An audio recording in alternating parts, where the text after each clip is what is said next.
Eu sou Ricardo de Lázaro Filho. Eu sou o Lu Naganawa e esse é o Labcast, podcast oficial da Labenô. Boa, gente, bem-vindos. Estamos mais uma vez aqui com o Ricardo para falar mais um pouquinho sobre sua carreira, empreendedorismo. A gente está tentando um formato um pouco diferente hoje, mais no formato de entrevista, né, Rick? Para você contar um pouquinho do que você já fez, da sua história e compartilhar um pouco com as pessoas que estão assistindo aí. Como que você se classifica? Empreendedor, investidor? Como que você se enquadra? É difícil, né, definir, porque acho que eu tive uma formação, aliás, duas formações, né, acabei empreendendo e também investindo, ajudando startups a fundar. Acho que não sei nem se vale, assim, acho que eu sou um pouquinho de cada coisa, né, acho que eu sou um pouco empreendedor, um pouco médico, um pouco farmacêutico, um pouco investidor, aqueles caras que fazem um pouquinho de tudo e não faz nada direito. Vamos falar um pouquinho da parte acadêmica, só para Legal. Contextualizar rápido para o pessoal. Você falou que teve duas formações, né? Conta um pouco sobre isso. Hein? Eu fiz duas graduações de 6 anos, né? Eu achava a universidade tão legal, a vida universitária, que eu não quis sair. Eu fiz primeiro farmácia bioquímica e depois medicina, ambas as graduações na USP, emendei uma na outra. Depois fiz mestrado e agora eu estou finalizando, se tudo der certo, na metade do ano, finalizando doutorado. Quantos anos de estudo no total? Ai, nossa, mais anos de estudo do que de vida, quase. Eu entrei na faculdade, acabava de fazer 17, eu tô com 37, então foram 20 anos. Cara, um cara gosta de estudar mesmo, né? Tem que gostar de estudar. E como que foi começar a empreender? Então, você começou, você ainda estava estudando, né? Nunca parou de estudar, né? Mas você estava na graduação. No caso, na segunda, né? Na segunda, Então, assim, eu sempre tive eu já tinha tido, né, algumas iniciativas mais simples, assim, de tentar montar alguma coisa, mas, assim, nada estruturado, assim, né? E na faculdade de farmácia eu conheci o André, que ele é um grande amigo e que tinha isso talvez até com mais intensidade, querer montar um negócio, de empreender. A gente, na verdade, nem falava empreender, porque não se fala, assim, você ia montar um negócio, você ia montar uma empresa, entendeu? Vou te interromper. Hoje tem a cultura do empreendedorismo, né? Tanto socialmente, culturalmente, quanto nas faculdades. Na nossa época de primeira graduação não tinha quase nada, assim, né? Nossa, nada. Então, assim, a primeira graduação foi de 2003 a 2008. Absolutamente nada disso. Não era uma perspectiva, principalmente numa área biológicas, né? Que eram as duas áreas que eu fiz. Exato, que era um pouquinho menos, né? Na engenharia tinha bem pouquinho, mas tinha assim, um pouquinho. Não era um incentivo tão forte. Na realidade é muito, muito louco isso, porque você fazia, por exemplo, farmácia, ou você ia trabalhar na indústria farmacêutica ou em alguma farmácia, entendeu? Era isso a perspectiva. Ou você ia ser acadêmico para ser professor. Era isso, não tinha nada diferente disso, né? Na medicina era, né, talvez até mais restrito, porque a maioria das pessoas era médico e ia ser médico, né? Um ou outro ia para uma área mais administrativa médica. E eu não tive nenhuma disciplina de empreendedorismo, mesmo de inovação, em nenhuma das duas graduações, né? Então foram 12 anos aí sem nada disso. Mas tinha essa vontade, né? E daí, acho que na época eu e o André, a gente conversou de montar uma iniciativa. Eu tinha uma listinha de coisas que eu achava que poderiam ser interessantes e tal. E foi engraçado. Eu estava na segunda graduação, estava fazendo medicina, mas eu não estava me imaginando como médico atendendo no hospital e tal. Já não tinha me encontrado em farmácia, estava fazendo segunda graduação, estava me encontrando de novo. E o André tinha feito farmácia, formado, e estava cursando direito. E era, na época, perito da polícia científica. E também não estava feliz, né, com a faculdade nem com o trabalho. E a gente falou, a gente tem uma semana para pensar e cada um traz uma ideia do que a gente pode fazer, né? E a gente foi lá, foi pensar e tal. Daí, no final, ele trouxe uma ideia de tentar fazer algo homeopático para animal, veterinário, que também acho que poderia ser uma ideia que poderia ter dado certo. E eu, na época, 2010, estava no segundo ano de faculdade, queria trabalhar com genética, isso era uma certeza, né? Estava passando por várias disciplinas de genética, comecei a montar a Liga de Genética Clínica do HC, que era um grupo de estudantes que acompanhavam os atendimentos, estava fazendo iniciação científica, né, na estágio no laboratório, e eu estava vivendo muito aquilo. Eu falei, André, a gente podia montar um laboratório de genética, né? Cada vez mais os exames estão caindo, estão se popularizando. Um ano antes eu tinha feito um teste de uma empresa que faz mais ou menos o que a Genera faz hoje lá nos Estados Unidos, tinha ficado fascinado com aquilo. E o André tinha uma experiência grande, né, na polícia científica, trabalhando no laboratório de DNA e tal. E ele é um cara excelente tecnicamente, a gente tem que mudar a metodologia e começar, né? Então foi assim que começou a ideia. Na verdade, era uma ideia de montar uma empresa de dois caras, assim. E a empresa surgiu, 2 caras. Na graduação, os 2, na segunda graduação, os 2. Mas você já tinha uma paixão por genética? Onde que você acha que surgiu, assim? Sim. Então a ideia, né? O André veio com a ideia da parte veterinária animal, eu vim com a ideia da genética e até, assim, eu sempre fui apaixonado pela área, né? Fui estudar as 2 graduações, já tinha feito estágio, iniciação científica, tudo com isso. Mas a gente começou mesmo com a parte de paternidade. Isso foi uma decisão, hoje vejo muito acertada em termos de mercado, mas assim, a gente foi meio... o que dá para vender de genética, entendeu? E ele tinha essa experiência, né? Ele sabia que dava para reduzir bastante para fazer um custo barato. 2010 era uma época que a classe C estava ascendendo, então tinha uma nova classe média, que era uma classe que tinha mais demanda por esse tipo de teste, né? O programa do Ratinho tinha popularizado muito os testes. E foi muito, muito engraçado, que a gente chegou e falou, será que vende? Vamos no metrô. Então eu fui lá no Metrô Clínicas, ele foi no Metrô Sé, aqui em São Paulo, né? E a gente foi com um questionáriozinho aí para as pessoas perguntando, você sabe o que é exame de DNA? Se você tivesse dúvida, você faria? Quanto que você pagaria? Quanto que você acha que custa? E a gente viu que todo mundo achava que custava mais caro, todo mundo que tivesse dúvida pagaria, que o preço que eles poderiam pagar era um preço similar ao que a gente, nas contas, na teoria, achava que conseguiria fazer. E assim começou o embrião da Genera, que foi a DNA Barato. Foi a primeira marca. Eu pensei no nome, né? Porque DNA e barato, né? O foco ficava muito claro, né? Ele é um talento do marketing digital, do naming. Do branding, do marketing digital. E DNA barato, a gente reservou o domínio e tal, né? Fez o logo. O logo foi uma ideia no Paint mesmo, né? Era um DNA em formato de cifrão, né? Então tinha a dupla hélice do DNA, que tinha 2 riscos, formava um cifrão. Então, assim, por mais... Eu tinha 24 anos, né, gente? E não se falava, assim, eu fui aprender a fazer marketing digital Google Ads, fui eu aprender porque eu fui conversar com uma tia que trabalhava em agência de marketing, ela, e aí, mas como vocês vão vender? Eu falei, sei lá, vamos imprimir uns panfletos e distribuir na Paulista, né? E ela, não, pega todo o dinheiro que vocês fariam um panfleto e coloca no Google, né? Então, assim, a gente foi conversando com algumas pessoas e, eu fui aprender, o André sabia fazer site, ele tinha feito o site, acho que ele custeou com bolsa o ensino médio dele fazendo o site da escola, dando manutenção pro site da escola, ele sabia fazer. A gente foi pegando o que cada um sabia fazer, alugou uma sala por período, que a gente não tinha grana para alugar um espaço mesmo, alugava então como se fosse um consultóriozinho por período. A gente foi até expulso desse consultório no começo. Quem vai fazer teste de DNA não vai ser só o pai, a mãe e o filho, né? Vai a atual do pai, vai a mãe, a irmã da mãe, né? Vai o cachorro, vai todo mundo ali pra entrar na briga. E daí, assim, a gente chegou até ser expulso desse lugar, mas a gente fez um número Skype na época que transferia pro celular, então a gente não tinha número, a gente mesmo que atendia o telefone, ou pedia pra minha mãe ou pra tia dele, transferia pra casa da minha mãe atender o telefone. Tocava o telefone no meio da aula de medicina tocava ali e atender. Eu gostava de sentar na frente na faculdade, né? Para poder sair. Mais fácil para atender o telefone quando tocava. E assim, muito de maneira até contraintuitiva, a empresa foi dando certo, né? E a gente percebeu que precisava de mais uma pessoa. A gente coletava ali o SWAB e tal, precisava de mais uma pessoa para atender o telefone, para não sei o que lá. Eu lembro quando a gente trouxe a primeira funcionária, o André falou, olha, aqui é tranquilo, não vai ter muito o que você fazer. Mas a empresa foi dando certo, mas a gente sempre com o caminho, né, de tentar ser um laboratório de inovação, de trazer informações, de trazer coisas e de popularização, de tornar a genética mais acessível. E esse caminho foi seguindo. E daí é toda uma história. Não sei se deixa para as perguntas ou...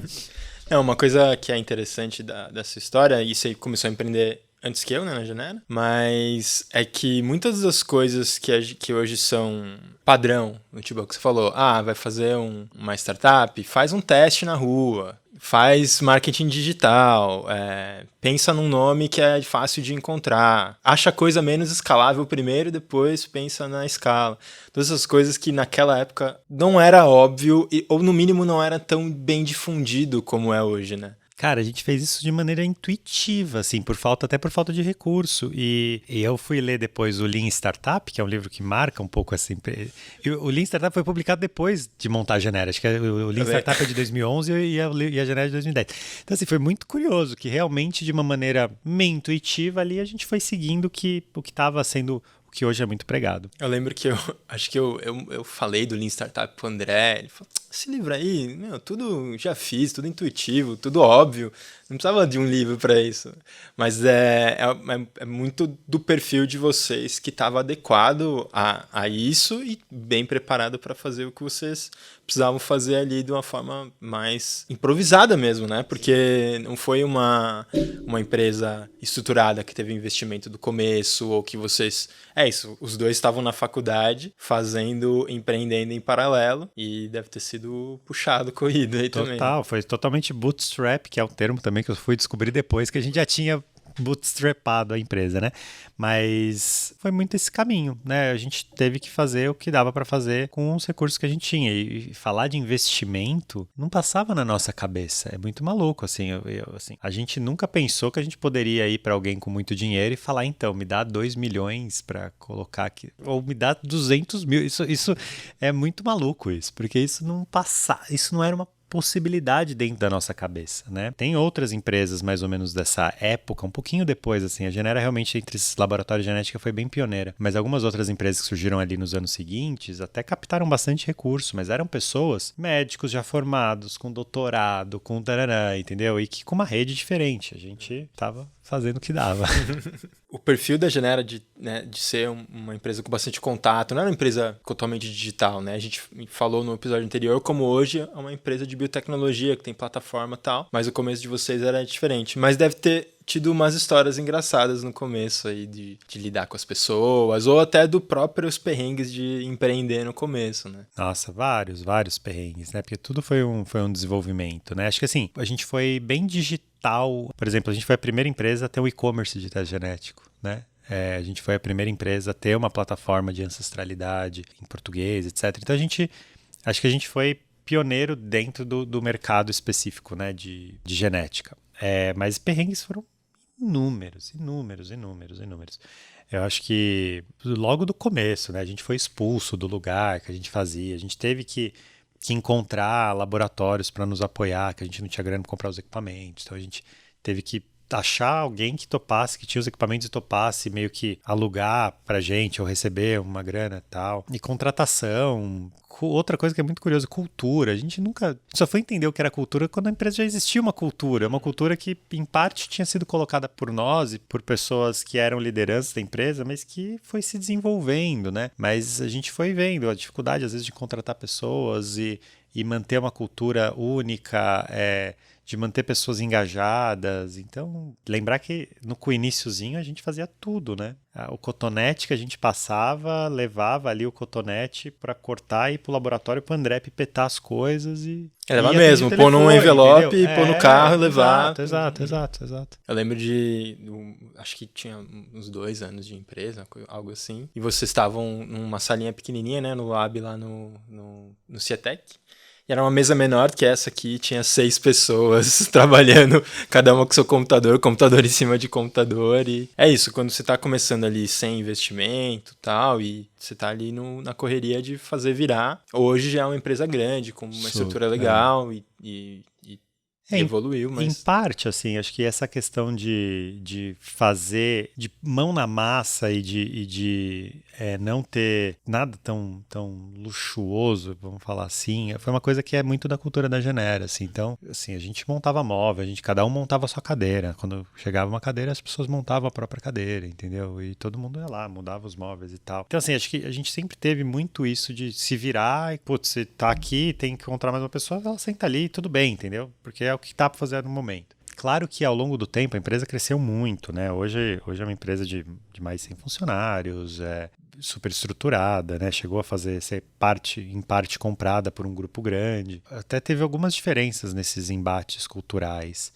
mas acho que muito do core da empresa se mantém, né? De fazer de mão na massa, de eficiência, assim, sabe? Mas hoje, com certeza, né? A gente tem uma estrutura totalmente diferente. E vocês foram, né, então, mudaram um pouco o produto principal que vocês trabalham, né? Então você falou do teste de paternidade, agora a gente está indo para um caminho de ancestralidade, que é o principal de vocês. Como que foi essa mudança? E você falou de fazerem parte de um grupo maior e tal. A gente teve um crescimento sempre contínuo. Então a gente foi ampliando muito o portfólio de exames. A gente começou com paternidade, daí foi fazer paternidade por e-commerce, daí começou a fazer ancestralidade. A gente foi lá em 2014, começou a vender esses testes em parceria com o laboratório americano. E daí uma parte toda começou a entrar mais essa parte de medicina preventiva, personalizada e tal. E daí sexagem fetal, risco às doenças infecciosas. Então, assim, a gente sempre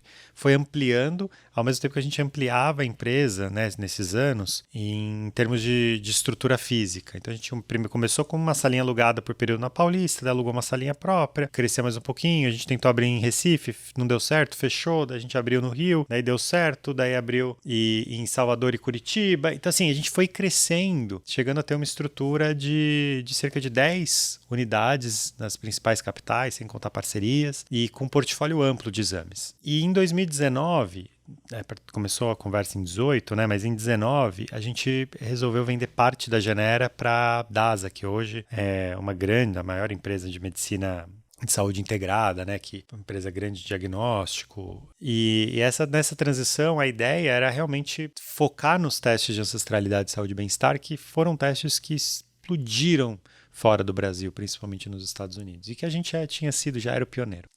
Então foi uma mudança, porque não fazia mais sentido a gente vender outros testes que a DASA já vendia, e a gente fez aos poucos essa transição de produto. E era um laboratório, algo que a gente terceirizava, só que tinha um custo alto de mandar essa amostra para os Estados Unidos, as plataformas, no caso, era americana, etc. A gente entendeu que tinha que fazer tudo aqui. Então a empresa mudou bastante. Isso foi no meio da pandemia. Então a gente também era uma empresa que tinha 9 laboratórios, né, unidades de coleta espalhadas pelo Brasil e que não fazia mais sentido, e a gente começou a vender, que era uma minoria do mercado, vender quase que totalmente por e-commerce, né, e usar, claro, a estrutura desse parceiro novo que é a DASA. Então foi uma transição grande, desenvolvimento de plataforma, desenvolvimento de análise laboratorial, desenvolvimento dos algoritmos, fazer tudo funcionar, e acho que a gente fez esse produto, que era um produto que na época não era o nosso principal, decolar, né? E que hoje a Genera é a empresa referência desse mercado, e na verdade a gente quase sinônimo de categoria, né? Em novembro e dezembro do ano passado, depois da Black Friday, teste Genera foi mais buscado no Google do que teste genético. Então isso mostra como a gente, como marca, né,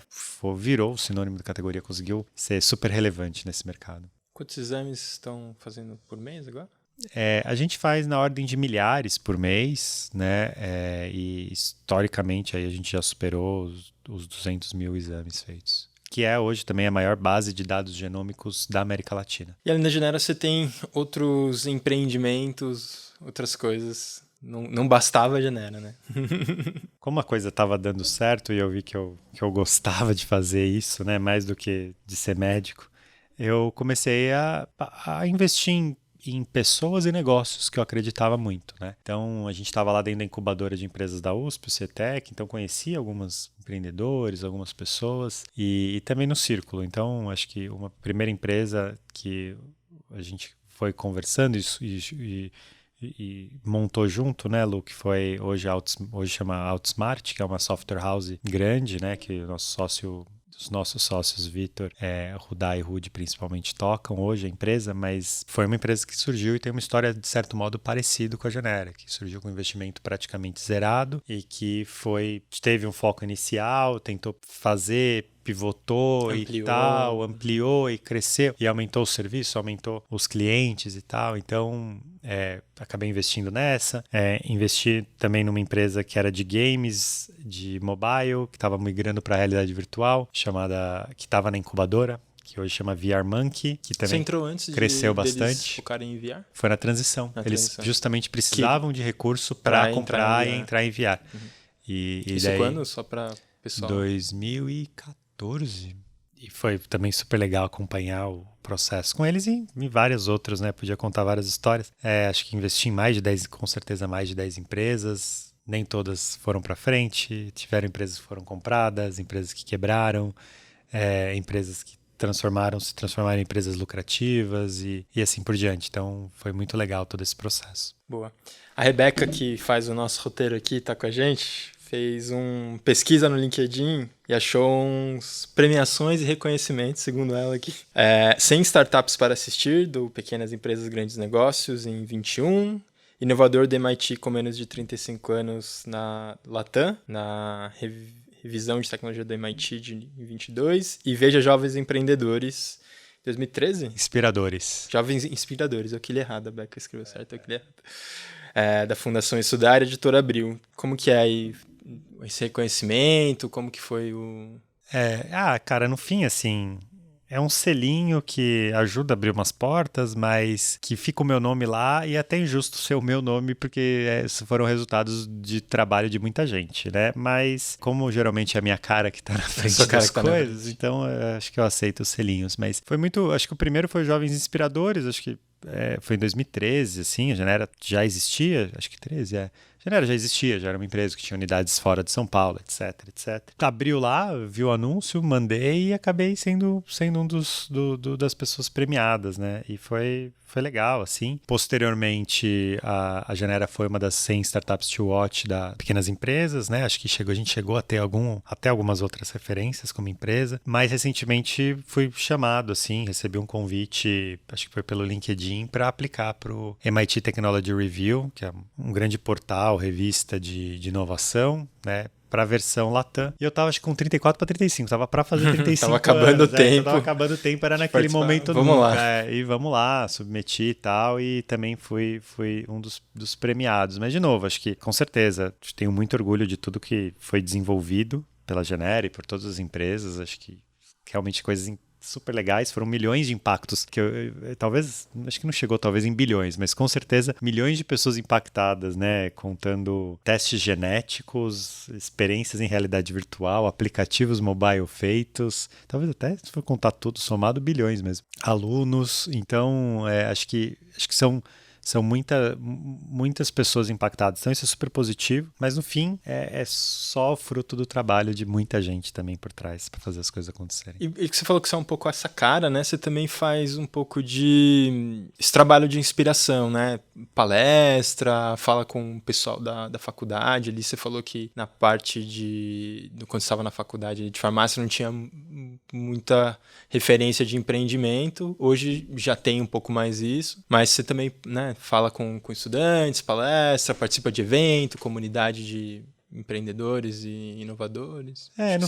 No fim, assim, acho que depois que me formei, fui chamado para falar nas principais universidades do Brasil, de São Paulo, né? Quase todos os institutos da USP, os principais ligados aí à saúde e tecnologia. Então, assim, na verdade é para contar essa história que eu tô contando aqui. Acho que, de certo modo, tangibiliza muito mais, assim, né? Você vê uma pessoa que, de repente, alguém que está assistindo com os 20 e poucos anos, enxergar e ouvir essa história e falar, olha, se aquele cara ali conseguiu, dá para fazer, entendeu? E acho que estimula, né? E acho que, claro, tem vários insights que eu tive ao longo dos anos, que nessas apresentações eu falo. No fim, acho que é muito mais tangibilizar e ser um exemplo, né? Eu acho que é legal ter os exemplos, isso, né? Da minha faculdade, da minha cidade, do meu país, porque essa parte de empreendedorismo a gente fica muito focado nos livros, nas histórias, nos vídeos, muito de gente de fora, né? Principalmente na área de tecnologia, acho que biotech também um pouco. Super. Então, ter algumas pessoas daqui é interessante, é meio isso. Pô, se alguém que estava aqui na faculdade, fez a mesma faculdade que eu, conseguiu isso, sim, por que eu não posso também?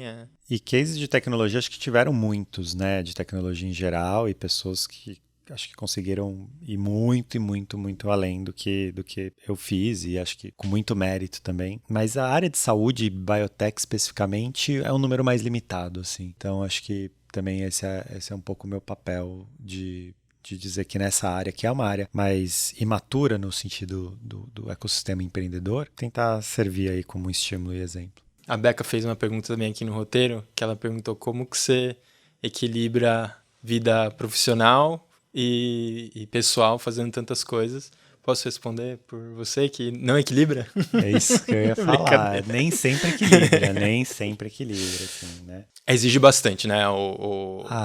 Às vezes cansa. Uhum. Não, assim, acho que Eu gosto muito, muito de fazer as coisas que eu faço. Eu gosto muito de trabalhar. Mas o duro é que, às vezes, os problemas vêm em intensidade também, que são complicados, assim. Então, muitas vezes, essa balança não fica... Eu vou falar tudo que eu não tô fazendo, mas que eu já fiz em muitos períodos da minha vida. Acho que é fundamental você ter um hobby, principalmente se for uma atividade física. Vários estudos mostram, isso ajuda muito a equilibrar e você até trabalha melhor, trabalha mais feliz, né? Não tô conseguindo fazer as atividades físicas que eu gosto, né? Na frequência que eu tô. Mas tudo bem, tento fazer pelo menos ali 2 vezes por semana no final de semana. Importantíssimo você tentar manter as relações. Isso eu acho que de certa maneira eu consigo, até porque grande parte dos meus amigos viraram sócios, né? Então aproveita ali de gravar um podcast, trocar uma ideia com um amigo. Conversa e tal, encontra. Meditar, né? Então ano passado eu tinha uma meta de meditar acho que 200 vezes no ano, 150 vezes no ano. Passei dos 50, mas não cheguei nem perto dos 100. Tudo bem,